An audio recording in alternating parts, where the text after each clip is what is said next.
Les invito a todos a ponernos de pies para darle este saludo a la Santísima Virgen, porque es ella la que nos va a acompañar en esta última reflexión. Todos. Dios te salve María, llena eres de gracia, el Señor es contigo. Bendita tú eres entre todas las mujeres, bendito es el fruto de tu vientre, Jesús.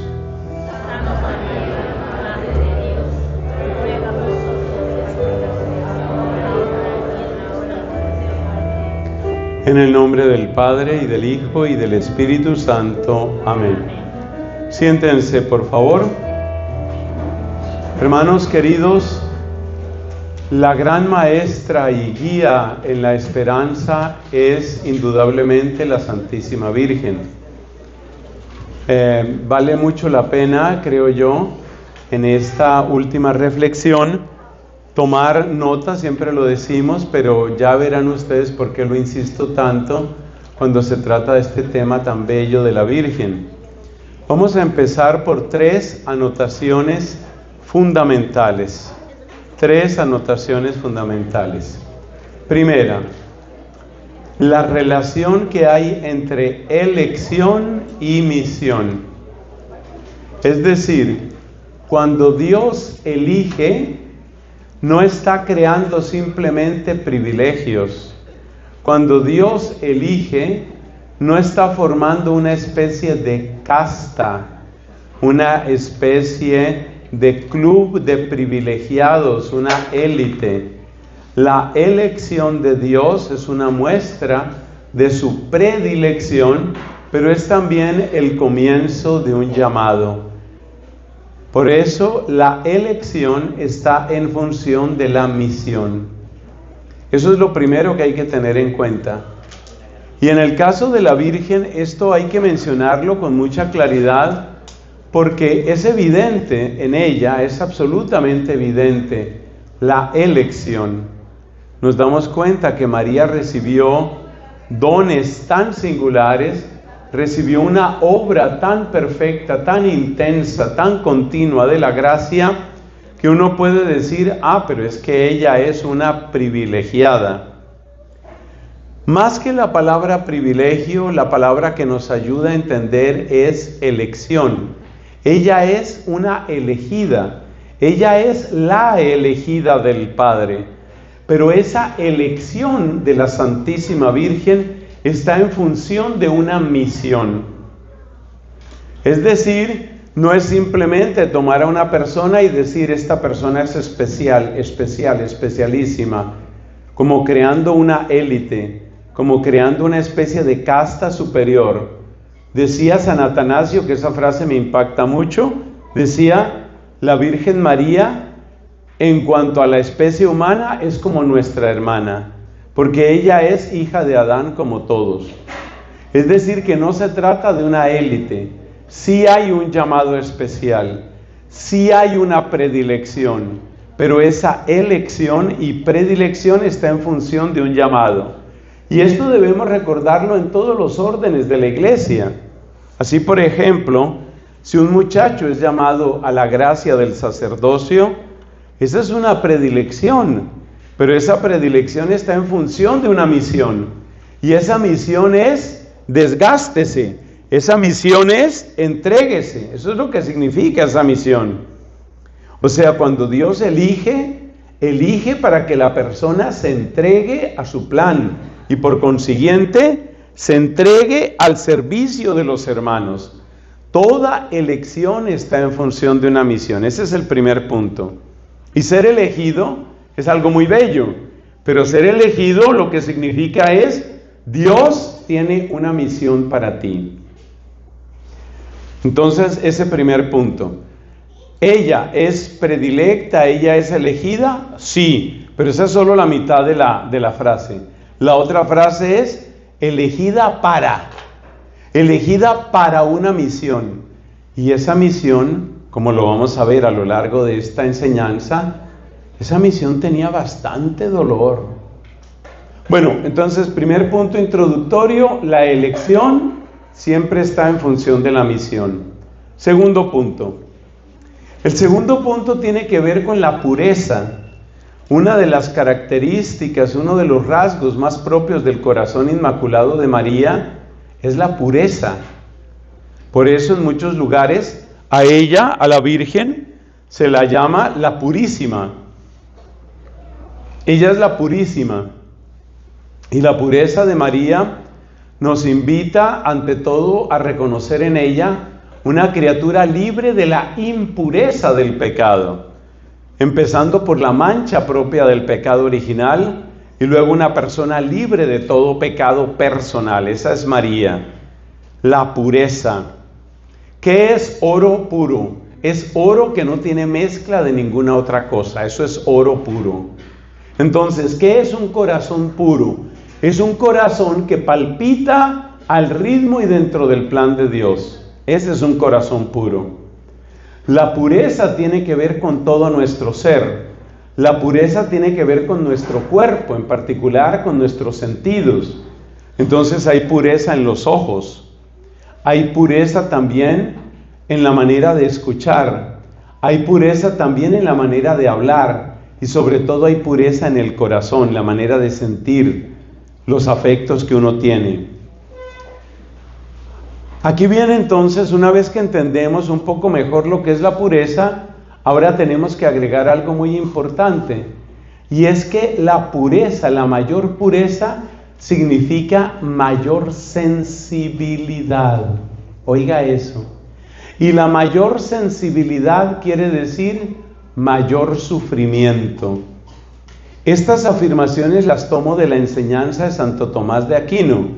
Nos enseña Santo Tomás que cuanto más pura es una persona, cuanto más limpio es un corazón, más sensible es. ¿Por qué? Porque el pecado forma en nosotros como una especie de costra, como una especie de callo, y ese callo nos vuelve insensibles. Por eso nos damos cuenta que las personas que llevan una vida en el pecado muchas veces se vuelven insensibles. Por ejemplo, las personas que trabajan para mafiosos, típicamente para narcotraficantes, esas personas tienen que volverse insensibles porque están viviendo en el pecado. En algunos países de nuestra querida América se da un fenómeno que se llaman las pandillas, también conocidas como maras. Y ustedes y yo hemos escuchado historias escalofriantes de cómo se introduce especialmente a los jóvenes en las maras. Creo que de las peores historias que yo he escuchado es que cuando un joven quiere entrar a una de estas maras, le ponen una serie de pruebas, sobre todo para que demuestre que es capaz de obedecer lo que le manden, porque tienen que ser como peones del ajedrez donde los lleven.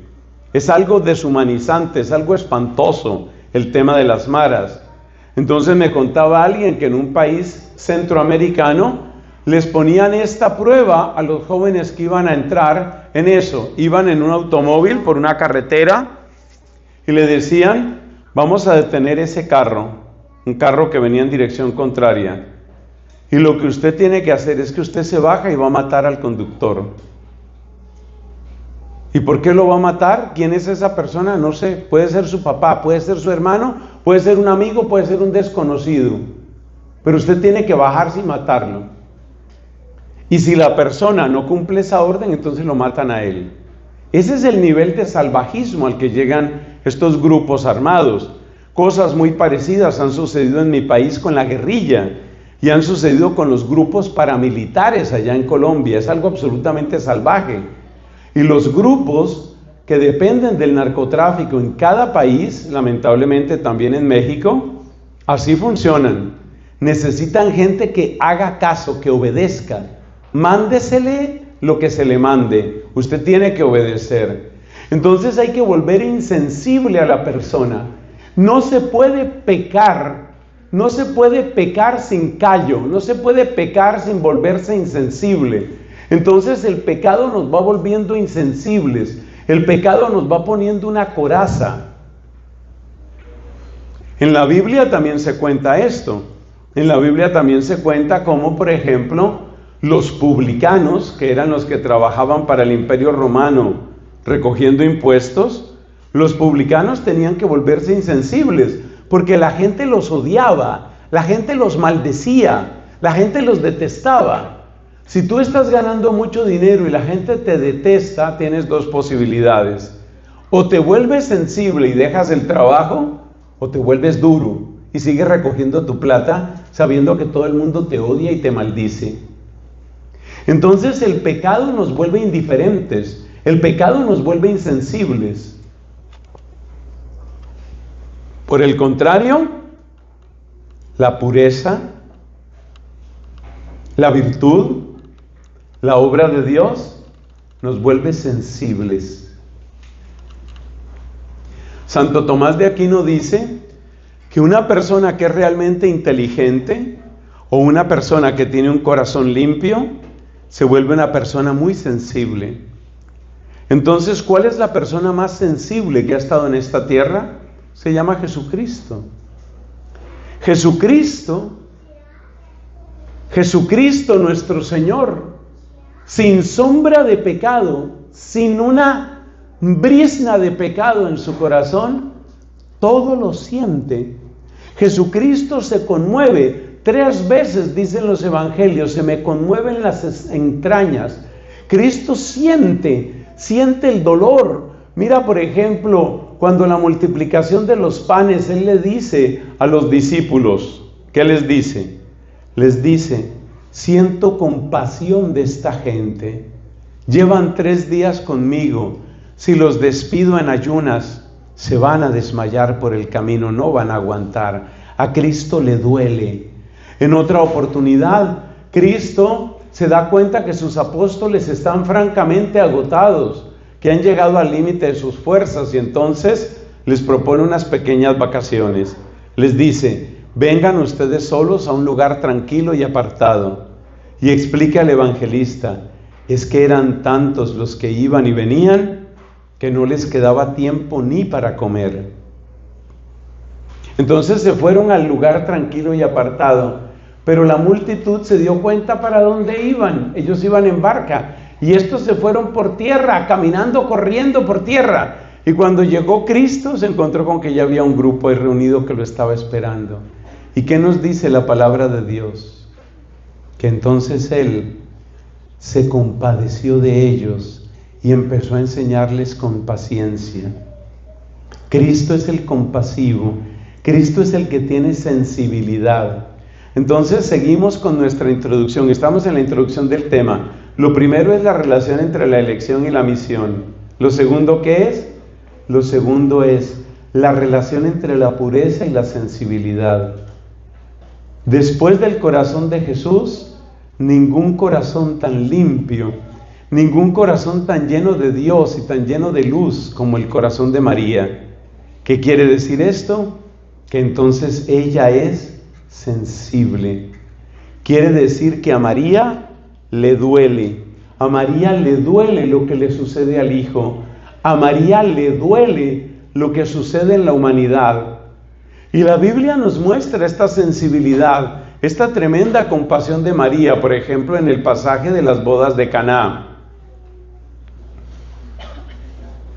En las bodas de Caná, era un matrimonio, ¿no? La ciudad de Caná de Galilea. ¿Qué pasó en las bodas de Caná?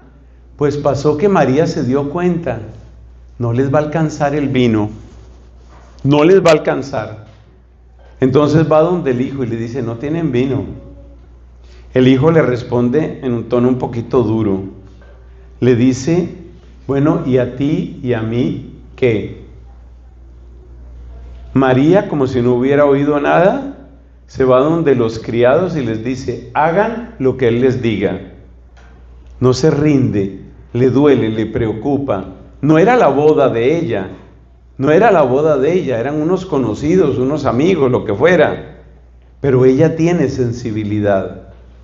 Entonces es muy importante tener en cuenta que la pureza de María no significa una especie de escudo con el que ella se protege de cualquier interacción con los demás.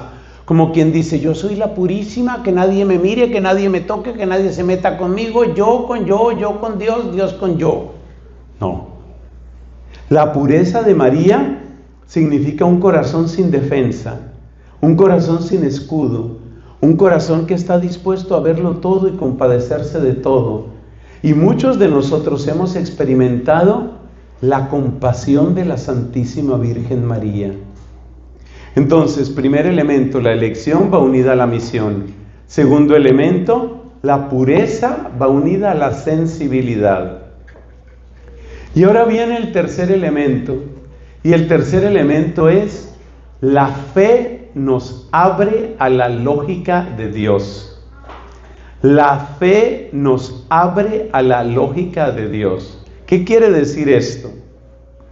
Que cuando nosotros miramos las cosas solamente con los ojos del cuerpo, cuando nosotros miramos las cosas únicamente según los intereses mundanos, lo que vemos es una cierta cosa. Pero cuando va llegando la luz de Dios a nosotros, vemos las cosas distinto. Le voy a dar un ejemplo tomado del capítulo 9 del Evangelio según San Juan. ¿Qué nos cuenta ese capítulo 9? Y luego le doy otro ejemplo del capítulo 11 de San Juan. En el capítulo 9 se cuenta la historia de un ciego de nacimiento. Los discípulos de Jesús le hacen esta pregunta a nuestro Señor. Señor, ¿quién pecó, este o sus padres, para que naciera ciego? Bueno, no entiende uno cómo un feto podría pecar, ¿no? Pero en todo caso le decían así. ¿Quién pecó, este o sus padres? Esa es la lógica mundana. La lógica mundana busca culpables. Ahora mira cómo responde Cristo: ni este ni sus padres. Es para que en él se manifieste la obra de Dios, la gloria de Dios. ¿Te das cuenta la distinta mirada que tienen? Mientras que la lógica mundana anda buscando culpables a los cuales acusar, la lógica de Dios, la lógica que trae la luz de Dios, busca oportunidades para que se muestre la gloria divina. Donde el mundo solo está buscando a quién acusar, Cristo está buscando en dónde se va a glorificar el Padre. Esa es la luz que trae Dios. También en el libro de los Hechos de los Apóstoles se cuentan cosas semejantes. Así, por ejemplo, en el capítulo 3 de ese libro, se cuenta de un paralítico que pedía limosna a la puerta llamada Hermosa. Se sentaba junto a la puerta llamada Hermosa del antiguo templo de Jerusalén. Y este hombre que se sentaba ahí le pidió limosna a Pedro y Juan, que estaban entrando al templo para la oración de la tarde. Y les pidió limosna. Y Pedro se le quedó mirando y le dijo estas palabras: ni oro ni plata tengo, lo que tengo te lo doy. En el nombre de Jesús Nazareno, levántate y anda. Y nunca había andado esa persona. Era paralítico de nacimiento. Y se levantó de un brinco y empezó a brincar y a bailar y a caminar. Estaba completamente curado. Esa es la mirada de Pedro. También encontramos un ejemplo semejante, ya lo anuncié en el capítulo 11 de San Juan. Cuando ya muere Lázaro, porque esa es la historia que se cuenta en el capítulo número 11 de San Juan, cuando ya muere Lázaro, mira lo que dice nuestro Señor Jesucristo. Cristo dice lo siguiente: nuestro hermano Lázaro ha muerto. Y yo me alegro, dice, de no haber estado ahí. ¿Cómo así? Acuérdate que cuando llega Cristo allá a Betania, donde vivían Marta, María y Lázaro, cuando llega Cristo allá, Marta le habla duro y le dice: Señor, si hubieras estado aquí no se hubiera muerto mi hermano. Pero es que Cristo tenía otra mirada. ¿Cuál es la mirada de Cristo? La mirada de Cristo es: se va a hacer brillar la gloria de Dios aquí, va a brillar la gloria de Dios aquí, en este milagro que va a suceder. O sea que Cristo ve las cosas diferentes, ve las cosas desde Dios. Y la fe nos da una mirada desde Dios. Y cuando uno mira las cosas desde Dios, lo que parecía que era una barrera se convierte en una puerta. Y lo que parecía que era una tumba se convierte en un escalón que nos lleva a la gloria. Ese es el poder de la fe. Entonces la fe nos abre al mundo de Dios, nos abre a la mirada de Dios. Esas son las 3 afirmaciones introductorias que hay que dar aquí. Primera, las repito, resumidas. Primera, la elección va unida a la misión. Segunda, ¿cuál era la segunda? ¿Ah? Eso, la pureza. A mayor pureza, mayor sensibilidad. El corazón purísimo de María es el corazón más sensible de todos. Y un corazón más sensible significa un corazón que sufre más. Así es. Y la tercera, la fe nos abre a la lógica de Dios, al mundo de Dios, al pensamiento de Dios. Hay que tener en cuenta esas 3 afirmaciones para acercarnos a la Santísima Virgen. ¿Qué es lo que nos llama la atención cuando pensamos en el don de la esperanza en María? ¿Qué es lo que nos llama la atención? Lo primero que nos llama la atención es la relación entre la esperanza y la confianza. En otra de estas predicaciones decíamos, la esperanza no es fantasía. ¿Se acuerdan el ejemplo tonto que di, no? Si yo me empiezo a imaginar, qué bonito sería que yo saliera por esta puerta y me encontrara una bolsa con $1,000,000. Uy, eso me arreglaría muchos problemas.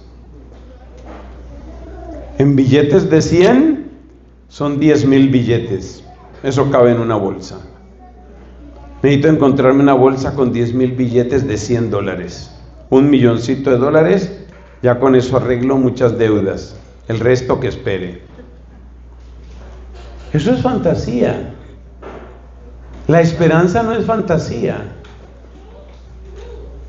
Entonces la esperanza se refleja en proporción a la confianza. La confianza, es decir, la capacidad de saber que Dios es el Señor, que Dios obra y que yo le importo a Dios. Esa es la confianza. Escriba eso que le conviene. La confianza consiste en saber que Dios es el Señor, que Dios obra y que yo le importo a Dios. Esa es la confianza. Y por eso hay ese vínculo tan estrecho entre esperanza y confianza. ¿Y cuándo se manifiesta con mayor claridad la confianza? Cuando llegan circunstancias inesperadas. Es decir, cuando no tenemos mapa, cuando no sabemos qué va a suceder, cuando nos encontramos en situaciones donde no entendemos. Pregunta, ¿y María Santísima conoció esas situaciones? Claro. Yo te puedo dar 4 o 5 ejemplos de cómo María tuvo que vivir cambios de planes totales.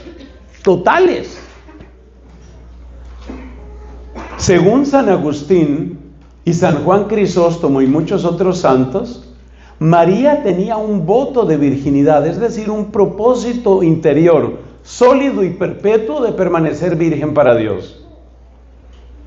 ¿Por qué sabemos eso? Sigamos la enseñanza de San Agustín. San Agustín dice que María Santísima tenía un voto de virginidad porque cuando el ángel le dice que va a ser la madre del Mesías, María pregunta, ¿y cómo será eso? Puesto que no conozco varón. Pero date cuenta que esa pregunta de María no tiene ningún sentido a menos que ella tuviera un voto de virginidad. Porque ella efectivamente estaba desposada con José. ¿Y qué era el desposorio? Era un compromiso solemne de matrimonio que ya daba derechos de posesión mutua. O sea, ya ella era la mujer de José. Y ya José era el marido de María, aunque no convivían. Entonces, si ella estaba desposada con José, y si el ángel le dice, vas a ser la mamá del Mesías, ¿qué tiene de raro eso? Nada, a menos que ella tuviera un voto de virginidad. Porque si ella no hubiera tenido un voto de virginidad, este es el argumento de San Agustín, que lo ha tomado casi toda la iglesia, no toda, casi toda. El argumento de San Agustín es esto que estoy diciendo ahora. Si ella no hubiera tenido un voto de virginidad, entonces, pues sería gravísimo, no tendría sentido esa pregunta. Si ella no tuviera voto de permanecer virgen y le dicen, vas a ser mamá, pues dime qué piensa una mujer que se va a casar. Pues que va a ser mamá. ¿Cómo? Teniendo relaciones con su esposo. Pero si ella tenía un voto de virginidad, entonces, ¿cómo así que voy a ser mamá? ¿Cómo voy a ser mamá teniendo este voto? Ahora sí tiene sentido la pregunta. Por eso sabemos que María, sigo la enseñanza de San Agustín, por eso sabemos que María tenía un voto de virginidad. Pero aquí viene lo interesante. ¿Qué tan frecuente era tener un voto de virginidad en la época de la que estamos hablando? Era cero frecuente. Las chicas no pensaban en eso. Después de María y después de que Cristo vivió castamente y murió virgen, y después de hombres como Juan Bautista y como San Pablo, empezó a haber personas, tanto hombres como mujeres, que se consagraron a Dios virginalmente, pero después. O sea que cuando María siente ese impulso de permanecer virgen para Dios, eso era absurdo. Es decir, era inusitado. Era algo que ¿quién lo podría entender? Entonces, ¿qué es lo que estoy destacando aquí? Que en la vida de María hubo varios momentos en que Dios le cambió el rumbo. Eso de que ella, siendo una niña, porque tuvo que haber sucedido en su niñez, eso de que ella, siendo niña, sienta un propósito firme de virginidad, ese es un cambio. Eso no lo siente cualquier mujer, y eso lo sintió ella. O sea, ese fue un cambio que Dios trajo a la vida de ella, y ella se dejó llevar, ella se dejó guiar. ¿Guiar por quién? Por el Espíritu Santo, que habitaba abundantísimamente en ella, porque no se te olvide que ella es la quejaritomene, ella es la llena de gracia. Entonces María tiene un primer cambio de rumbo, es decir, Dios la va llevando por un camino inusitado, con ese deseo firmísimo de permanecer virgen para Dios. Primer cambio, eso no lo tiene cualquier niña. Tenemos casos de otras niñas que han sentido un impulso parecido. Así, por ejemplo, Santa Catalina de Siena, cuando tenía como unos 7 años de edad, ella tuvo una visión de Cristo sacerdote, y ella sintió, siendo una niñita de 7 años, ella sintió, yo quiero ser para Él, yo quiero ser para Cristo, yo nunca me voy a casar. Eso lo sintió Catalina de Siena. O sea que hay algunas niñas que han sentido eso. Pero reconozcamos que es una cosa excepcional. Eso no lo siente cualquier niña, eso no lo sienten todas las niñas. Y además es doctrina común que ese propósito de virginidad de María fue algo que nació en ella prácticamente desde que tuvo uso de razón. O sea, incluso antes del tiempo que le sucedió algo parecido a Catalina. Segundo cambio de rumbo. Imagínate que ya ella tiene su propósito de virginidad y se compromete a casarse con José. Solo hay una explicación.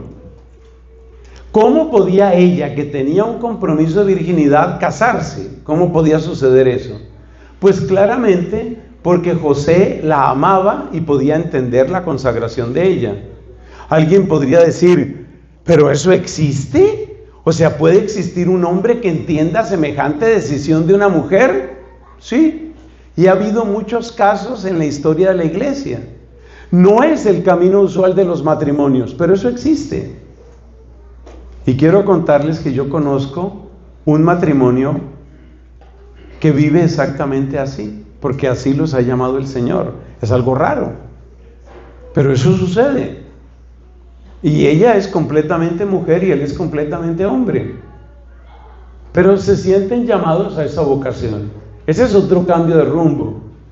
Y después de que ella ya se ha encontrado con José, que parece un hombre como imposible de encontrar,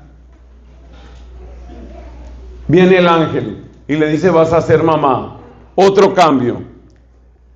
¿Y ahora cómo voy a ser mamá? El ángel le explica: el Espíritu del Señor vendrá sobre ti, la fuerza del Altísimo te cubrirá con su sombra. De una manera mística y muy delicada, le hace ver que se trata de un acontecimiento milagroso en el cual va a obrar Dios. Y así, permaneciendo virgen, ella es también madre. Y eso no solamente es inusitado, es que es imposible. Y eso es lo que sucede. No es solamente por el hecho de preservar la virginidad física. No es solamente por eso. Es porque es auténticamente madre sin concurso biológico de varón. Y después de que le sucede eso, ¿acabaron las sorpresas? No, las sorpresas son muchas. Te sigo contando porque es importante que entendamos cómo Dios fue llevando a María por un camino en donde ella muchas veces no entendía. Entonces ella queda embarazada. El embarazo va avanzando. Llega una orden de Roma. Todos tienen que registrarse en sus ciudades de origen. Y ella embarazada, y ya casi para dar a luz. ¿Y ahora qué hago yo? Como dicen algunas mujeres, ¿qué hago yo con esta barriga? ¿Qué hago yo con este embarazo? Y ahora para ir para allá. Imagínate cuántas penalidades. Y llegan a Belén y todos sabemos lo que sucedió. No encontraban posada. Dice el evangelista Lucas, no había lugar para ellos en la posada. Otra perplejidad. ¿Y ahora? ¿Cómo voy a dar a luz si ni siquiera tengo un lugar? A las afueras de Belén, en un lugar donde se da de comer a los animales, eso es lo que significa la palabra pesebre. El pesebre nosotros lo solemos representar con pajitas o con una armazón de madera.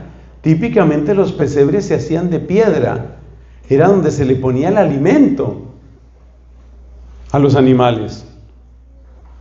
Y ella dar a luz en esas circunstancias y recostar a su niño en un lugar donde se pone alimento para animales. ¿A qué mujer le toca eso? Es que la vida de ella estuvo llena de perplejidades y llena de contradicciones, y cada poco tiempo parece que Dios le cambiaba el rumbo. Y después de que ya nació el niño, un día, mejor dicho, una noche, José la despierta, a ella y al niño. Mira, agarra lo que puedas, nos vamos. ¿Nos vamos qué, José? Nos vamos, y nos vamos ya. Y nos vamos ya. ¿Por qué? Porque Herodes está buscando a este niño para matarlo. Nos vamos. ¿Qué se puede agarrar en esas circunstancias? Envolverían unas pocas piezas de ropa. Yo no sé si tenían algún dinero. ¿Y por qué salieron de noche? Bueno, salieron de noche por dos razones. Primera, porque esa fue la hora a la que el ángel le avisó. Y segundo, porque de noche viajaban los mercaderes que iban hacia Egipto, típicamente hacia la región de Alejandría. Entonces, a esa hora, agarrar su bebé y salir corriendo para Egipto, ¿a hacer qué? ¿A vivir de qué? ¿A depender de qué? ¿A encontrar qué? ¿Tú crees que ella tenía alguna respuesta a estas preguntas? No sabía nada. Entonces, ¿qué hizo ella? Confiar. Ella es Santa María de la confianza, que es lo mismo que decir Santa María de la Esperanza. ¿Qué me espera en Egipto? Yo con este bebecito, imagínate lo frágil que es un bebé. Yo con este bebecito, unida a una caravana de mercaderes que van para Egipto. Esa caravana de mercaderes era importante porque eso les servía como para mimetizarse, como para pasar desapercibidos y huir. Y se quedan allá en Egipto. Un viaje que no era un viaje de una noche, eran varios días. Y llegan a Egipto y se quedan en Egipto. Y vienen las preguntas: ¿y cuánto tiempo nos vamos a quedar aquí, José? Y José le dice: pues no sé, Dios nos mostrará. Esa es la respuesta. ¿Qué le podía decir José? Dios nos mostrará, Dios sabrá. Y así ella va criando a su hijo. ¿Cuánto tiempo duraron? No lo sabemos. Entonces murió Herodes el Grande, llamado el Grande, pero quedó un hermano de él gobernando en Judea. Y entonces de nuevo José, que recibía mucha luz de Dios en los sueños, recibe un llamado del cielo: devuélvete, pero no para Judea, vete para Galilea. Y entonces salen para Galilea y llegan a Nazaret. ¿Ahora sí ya se aclaró todo? No. La vida de ella no tuvo tantas claridades. La vida de ella fue un peregrinar en la fe, un peregrinar en la confianza, un saber que Dios algo está pensando, algo. Dios sabe cómo nos lleva, Dios sabe para dónde nos lleva. Esa es María. Y cuando Jesús le pregunta, no sabemos cuánto tiempo estuvieron en Egipto, pero es posible que hayan sido unos cuantos años. Y cuando Jesús le pregunta: ¿y por qué estamos aquí, mamá? ¿Qué le responde esa mamá al hijo? Porque te iban a matar, hijo. Dime a qué mamá le toca eso. Y tú entiendes la importancia de lo que yo te dije sobre la relación entre la pureza y la sensibilidad. ¿Tú qué crees que sentía María hablándole así a su hijo? Porque mentiras no le iba a decir. ¿Por qué estamos en Egipto, mamá? Porque te iban a matar, hijo. ¿A mí me iban a matar? Sí. Esa es María. Esa es la confianza de María. Realmente Dios la mantuvo. Ella es tan santa, ella es tan bella, ella es tan pura, pero Dios la mantuvo como en un crisol permanente. Y luego llegan a Nazaret. ¿Y en Nazaret qué? ¿Milagros todos los días? No. ¿En Nazaret qué? Ahí estar. Y este es el Hijo del Altísimo, eso fue lo que le dijo el ángel, ¿no? Pues el Hijo del Altísimo ahí aprendiendo a ser el ayudante del carpintero. Y este es el Hijo del Altísimo, sí, este es el Hijo del Altísimo. Esa es la fe de María. Y pasa el tiempo y un día se le muere su gran apoyo en la tierra, que era José. Y se queda ella sola con Jesús. Y empiezan a llegar los rumores que está predicando Juan. ¿Cuál Juan? John the Baptist. Que está predicando Juan, está bautizando gente.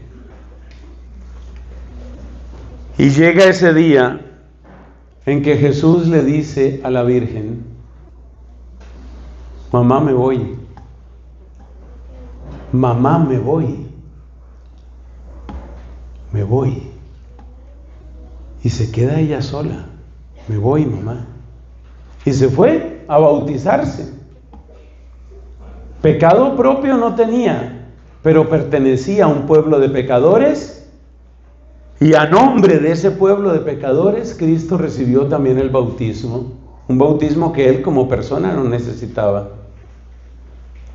¿Y qué pasó después del bautismo? ¿Se devolvió a contarle a la mamá? No. Se fue para el desierto. Y luego empieza a predicar porque apresaron a Juan. Y María perdió para siempre a su hijito. Y después empiezan a llegar unas historias terribles, que tiene unas discusiones con los fariseos, que parece que hace milagros, pero otros decían, parece que está loco, que parece que está endemoniado. Entonces un grupo de parientes que tenían allá en Nazaret, se fueron a la casa de María y le dijeron, oye, hay que hacer algo con ese hijo tuyo, parece que está como mal de la cabeza. ¿Tú crees que María entendía algo? Pues me salté una parte importante, que es cuando él tenía unos 12 años, se lo llevaron al templo. ¿Y te acuerdas lo que dice ahí que se perdió? ¿Y te acuerdas cómo Jesús le responde, yo tengo que ocuparme de las cosas de mi Padre? ¿Y tú crees que María entendió? Nos dice la Biblia, ella guardaba estas cosas y las meditaba en el corazón. O sea, ella trataba de entender, pero claramente no entendía todo. Como no entendía qué hacía, confiaba. Santa María de la confianza, Santa María de la esperanza, confiaba. Eso era lo que hacía María, confiar. Ella confiaba, ella se fiaba de Dios. Ella confiaba, eso era lo que hacía. Y entonces, pues vamos a recoger a mi hijo. Ahora parece que mi hijo, además de todo, loco. Imagínate eso. El Hijo del Altísimo, loco. Entonces vamos para allá. Y fueron allá. Y llega María. Le dicen a Jesús, Jesús estaba predicando, había un montonón de gente y él tenía un circulito ahí y luego una multitud. De manera que no pudieron llegar donde él, la mamá no pudo llegar donde él.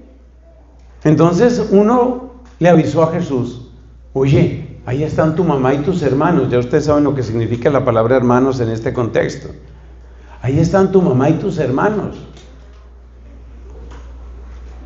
Y mira lo que responde Jesús, y María lo alcanzó a escuchar. Mi madre y mis hermanos son los que escuchan la palabra de Dios y la cumplen. Nosotros entendemos, en esto nos ayuda también San Agustín, nosotros entendemos que esas palabras de Cristo no descalificaban a María, porque ella escuchó la palabra de Dios y la cumplió.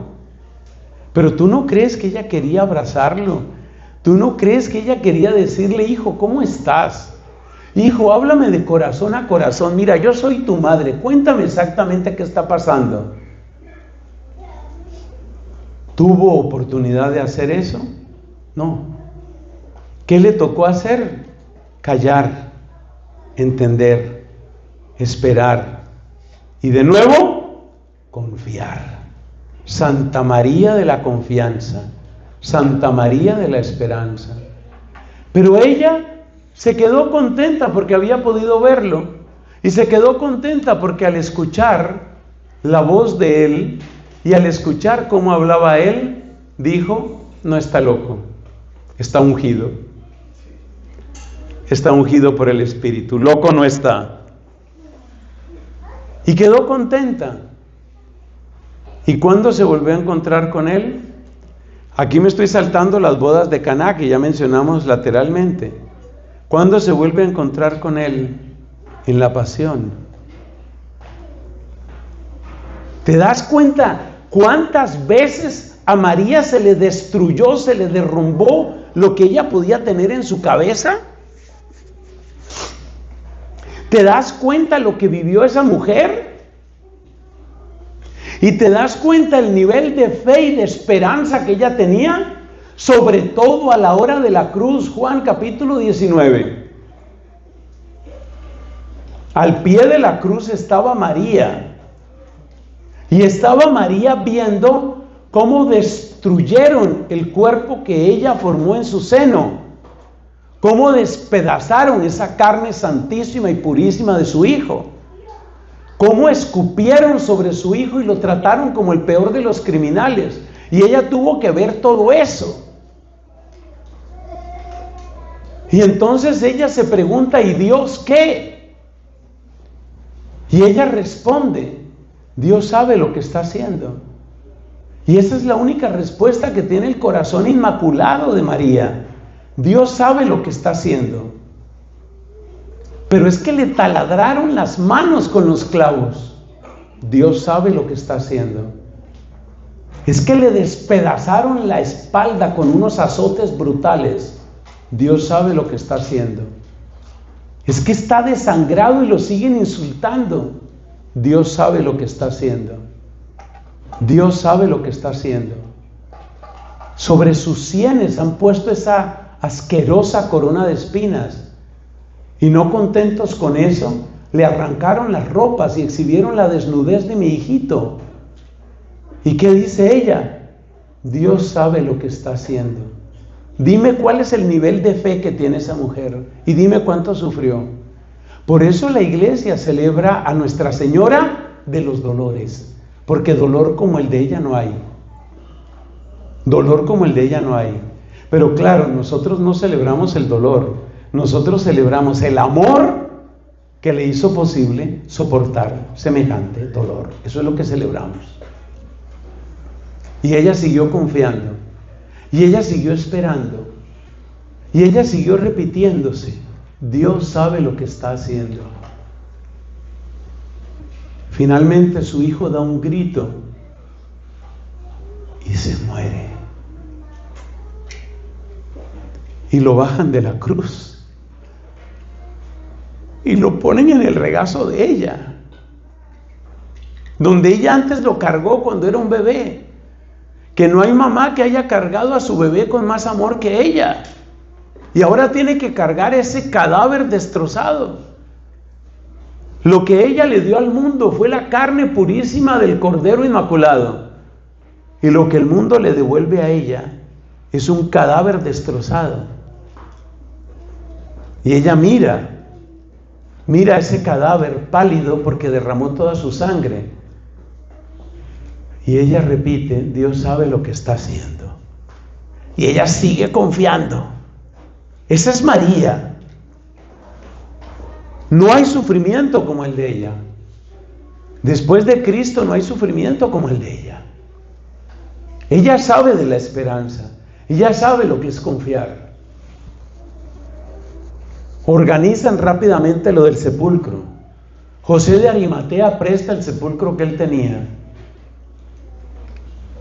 Quitan el cadáver del regazo de María y lo meten en la tumba fría. Corren la piedra y se va todo el mundo. ¿Y ella para dónde? Dime para dónde se va. Dime qué casa puede hospedar tanto dolor. Dime a dónde se va una mujer que le acaban de hacer eso. Esa es María. Ese es el nivel de amor. Ese es el nivel de fe. Ese es el nivel de unión con Dios que tiene María. Porque ni siquiera todo esto que estoy contando, ni siquiera esto la separó de Dios. Ni siquiera esto. Permaneció unida. Es impresionante. Es impresionante. Dice San Bernardo de Claraval que cuando la espada del soldado, la lanza del soldado, atravesó el cadáver de Cristo, ya no podía hacerle daño a Cristo, pero estaba atravesando el alma de María. Hermanos queridos, eso es conocer el corazón inmaculado. Eso es conocer a la Virgen. Si tú quieres saber qué es lo que había en el corazón de María, solo repite esta frase que yo he dicho tantas veces. Dios sabe lo que está haciendo. Esa es la esperanza de María. Esa es la confianza de María. Y eso también significa, esa frase también significa, como Dios sabe lo que está haciendo, entonces Dios también sabe qué va a sacar de esto. Dios sabe lo que está haciendo también significa el futuro lo abre Dios. Y el futuro lo abrió Dios con la resurrección de su Hijo.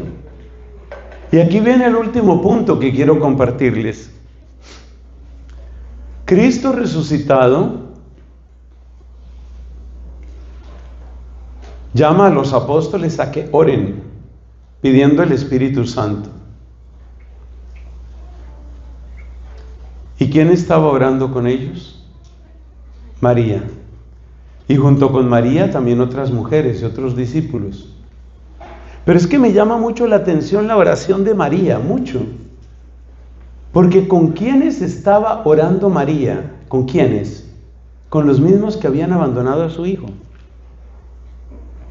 O sea, dime humanamente qué sentimientos podía tener María con respecto a esos apóstoles que habían sido los grandes traidores, o como dicen en algunos países, los faltones. Los faltones. Y sin embargo, ahí está ella orando con ellos, suplicando el don del Espíritu Santo. ¿Por qué? Porque Dios sabe lo que está haciendo. Ese es el nivel de confianza que ella tiene. Ese es el nivel de unión con Dios que ella tiene. Por eso, ella es Nuestra Señora de la Esperanza, porque ella es la que sabe abrirse al futuro de Dios. Esa es la Virgen María. Pongámonos todos de pies, por favor, vamos a hacer una oración para terminar. Vamos a pedir por esa intercesión de María que nos ayude a vivir este año santo de la esperanza. Que en medio de las circunstancias más difíciles nosotros podamos repetir la frase del corazón de María: Dios sabe lo que está haciendo y Dios sabe lo que quiere hacer. Señor Dios, que modelaste con el arte celestial del Espíritu, modelaste el corazón inmaculado de la Virgen. Míranos con piedad, míranos con compasión a nosotros que estamos cundidos de tantos pecados, nosotros que estamos distraídos por tantas tentaciones, nosotros que estamos cansados por tantos desengaños, nosotros que recibimos la dura acusación de nuestras culpas. Señor, míranos con piedad, míranos con compasión.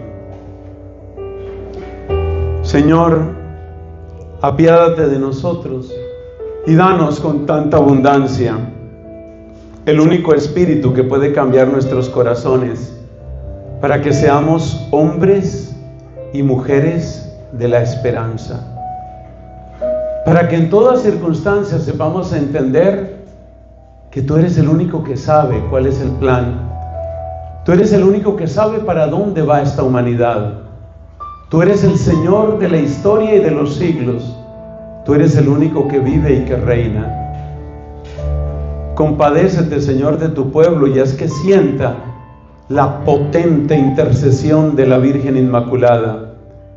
Compadécete de tu pueblo, Señor, y haz que seamos renovados con la fe de aquella que permaneció firme junto a la cruz. Que nosotros seamos renovados con la esperanza de aquella que vio cómo una piedra cerraba la entrada al sepulcro de Cristo. Que permanezcamos en la caridad de aquella que supo orar con humildad, suplicando en favor de aquellos que habían abandonado a Cristo. Cristo, danos la intercesión de María. Cristo, tú que dijiste, ahí tienes a tu madre. Cristo, tú que nos la diste a ella como madre nuestra en el orden de la gracia, compadécete de nosotros y haz que seamos fieles en nuestro servicio al Evangelio, que no decaigamos, sino que más bien podamos servir de testimonio a nuestros hermanos. Vamos a rezar ahora, hermanos, la salve, pidiéndole a María que nos muestre a Jesús, que nos deje conocer a Jesús, que no nos dejemos engañar por nada ni por nadie. Decimos todos: Dios te salve, Reina y Madre, Madre de misericordia, vida, dulzura y esperanza nuestra. Dios te salve, a ti clamamos los desterrados hijos de Eva, a ti suspiramos gimiendo y llorando en este valle de lágrimas. Ea pues, Señora, abogada nuestra, vuelve a nosotros tus ojos misericordiosos, y después de este destierro muéstranos a Jesús, fruto bendito de tu vientre. Oh clemente, oh piadosa, oh dulce Virgen María, ruega por nosotros, Santa Madre de Dios, para que seamos dignos de las promesas de Cristo. Amén. Voy a ofrecerles la bendición. Gracias a Dios por este encuentro que nos ha permitido. Gracias a todos los que han ayudado a organizar este paso adelante que está dando nuestra parroquia de San Juan Bautista y que está dando en realidad la pastoral hispana en este sector de Virginia. Con mucho amor les ofrezco la bendición. El Señor esté con ustedes.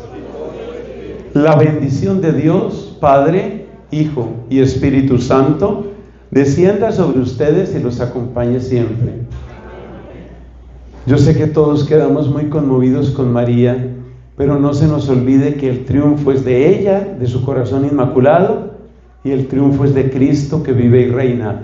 Así que por favor, cerremos con un gran aplauso a Jesucristo.